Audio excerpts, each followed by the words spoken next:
ने मुझे आज बोलने का समय दिया। अलीनगर के देवतुल्य जनता के हमार बहुत बहुत धन्यवाद जे हमरा आशीर्वाद दिलखिन और अपन खूब खूब आशीर्वाद दक हमरा जिता का इस सदन के हिस्सा बनिलखिन। आदरणीय प्रधानमंत्री जी को बहुत बहुत धन्यवाद। उन्हीं के प्रेरणा से मैंने राजनीति में अपना कदम रखा। हमारे माननीय मुख्यमंत्री जी को, जिन्होंने अपना पूरा जीवन ही बिहार को संवारने में समर्पित किया, उनको बहुत बहुत धन्यवाद। आज इस विधानसभा में खड़े होकर बोलना मेरे लिए बहुत बहुत बहुत बड़ी बात है। ये सिर्फ एक भाषण नहीं है, यह उस बेटी का सपना है जो बिहार की मिट्टी में, मिथिला की मिट्टी में पली बढ़ी, खेली कूदी। मैं जानती हूं कि इस सदन में मुझसे कई अधिक अनुभवी, कई अधिक वरिष्ठ और कई अधिक परिपक्व नेता विराजमान हैं। विपक्ष के वे दिग्गज नेता जिनकी राजनीतिक उम्र मेरी पूरी उम्र से बड़ी होगी, उन सभी के सामने बोलना भी मेरे लिए बहुत चुनौतीपूर्ण है। अध्यक्ष जी, आज शिक्षा बजट पर चर्चा हो रही है तो मैं आपसे एक सवाल पूछना चाहती हूं कि वो बिहार सभी को याद है। जब मैं उस समय को याद करती हूं तो मुझे महाभारत के धृतराष्ट्र का हस्तिनापुर याद आता है, जो बहुत बड़े वरिष्ठ और बहुत ही अनुभवी नेता रहे, बहुत ही अनुभवी राजा रहे, लेकिन वो अंधे थे। और उससे भी बड़ी बात है कि वो देखना भी नहीं चाहते थे, क्योंकि उन्हें हस्तिनापुर की चिंता नहीं बल्कि दुर्योधन की चिंता लगी रहती थी। जब इस धरती की बेटियां स्कूल जाने से डरती थी, जब सरकारी स्कूल के नाम पर सिर्फ टूटी फूटी दीवारें, जब शिक्षक वेतन के लिए दर बदर भटकते रहते थे, जब दोपहर का खाना नहीं मिलता था तो बच्चे भूखे पेट पढ़ने जाते थे और ज्यादातर तो जाते भी नहीं थे। जनता चिल्लाती रहती थी कि स्कूल में शिक्षक नहीं है तो कानों पे पट्टी। जनता रोती रहती थी कि बेटी पढ़ नहीं पा रही है तो आंखों पे पट्टी। और जनता कहती रहती थी कि बिहार पिछड़ रहा है, तब भी इनका दिल नहीं पसीझा। बिहार में 2005 से पहले ऐसा ही अंधेरा था। स्कूल में ताले, पढ़ाई लिखाई नहीं, बजट आता था लेकिन बच्चों तक पहुंचता नहीं था।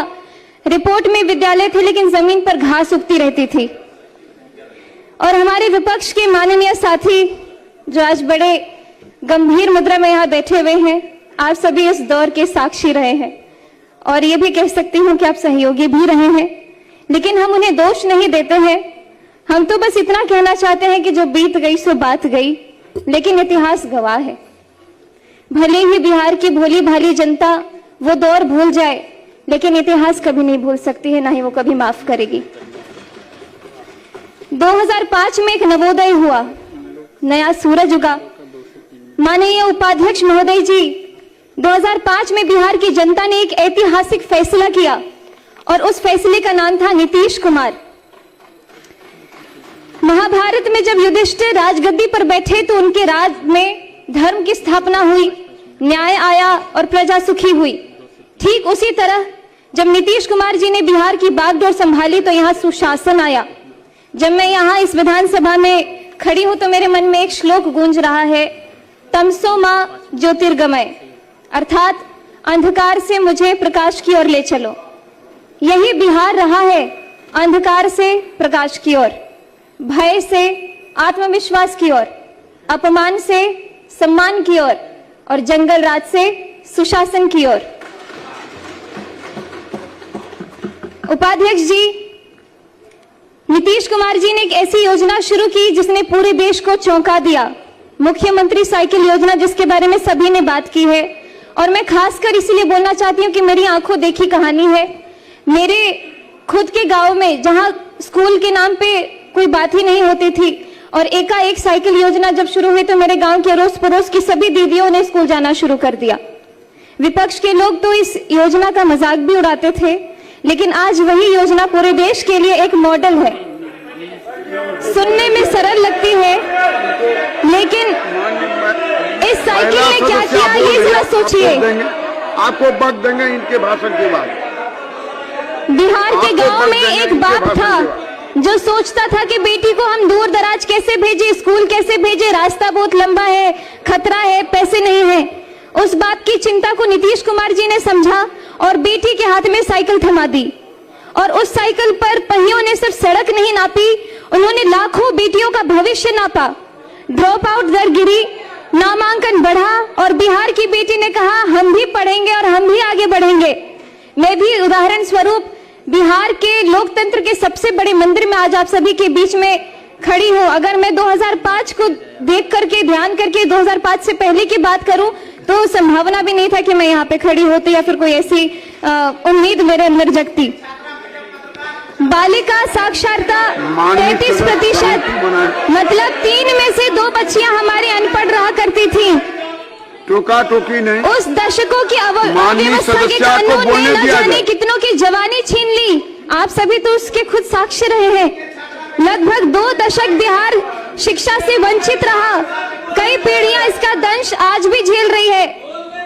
बीडीओ साहब, आप खुद अपने दिल पे हाथ रख के बोले कि मैं जो बोल रही हूँ क्या वो झूठ है? आप दिल पे हाथ रख के बोलिए। आप खुद अपने दिल पे हाथ रख के बोलिए। उपाध्यक्ष जी, पढ़ाई तभी होती है जब सुरक्षा होती है। हमारे नीतीश कुमार जी ने समझा कि बिहार के बच्चों को किताब के साथ साथ सुरक्षा भी चाहिए। आप जानते हैं मैं एक कलाकार भी रही हूँ। मैं जब पहले आती थी तो पहले की कहानियां सुनती थी, अरे बउआ 5-6 बजे के बाद गाड़ियों से नहीं जाके छे एना एना कत जेबे कार्यक्रम नहीं भ सके छे। लेकिन अभी बिहार में हम रात भर घूमते, रात के 3 बजे मैं खुद दरभंगा से आई और पटना में अपने घर में पहुंची, बहुत सुरक्षित।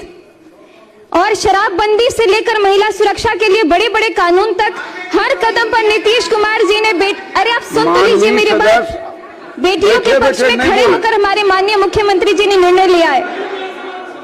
और आज जब मैं बिहार के सबसे युवा विधायकों में से एक इस सदन में खड़ी होकर के बोल रही हूं तो न जाने आपको क्यों इतनी दिक्कत हो रही है।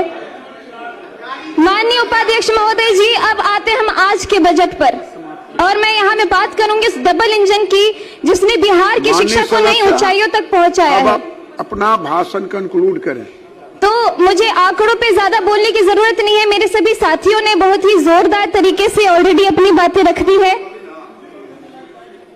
लेकिन मैं अपने क्षेत्र की कुछ जो स्कूल है उसके ऊपर ध्यान देना चाहूंगी, क्योंकि हमारे क्षेत्र के जितने भवन बने हैं स्कूल में, अब तो तेजी से इतने सारे स्टूडेंट्स रोल इन कर रहे हैं कि हमारे लिए भवन की भी कमी हो रही है। तो इसलिए मैं चाहूंगी कि जिस तरीके से शिक्षा के ऊपर बच्चों का भी इतना आकर्षण बढ़ते जा रहा है, लगातार सब लोग अपनी दाखिल करवाते आ रहे हैं, तो उस हिसाब से भवन के कमरे भी और बढ़वाए जाए। जैसे कि कीरतपुर में प्राथमिक विद्यालय, गड़ौल कन्या विद्यालय, कुमरौल विद्यालय, प्राथमिक विद्यालय महथौर मुसहरी, प्राथमिक विद्यालय पकड़ी, उच्च माध्यमिक विद्यालय महथौर हरिजन, ग्राम श्रीरामपुर टोले के दरगाह में जो कमरे हैं और बढ़ाया जाए, सकतपुर का विद्यालय, लगमा प्राथमिक विद्यालय। अपना आसन ग्रहण करें। बहुत बहुत धन्यवाद। माननीय सदस्य श्री नचिकेता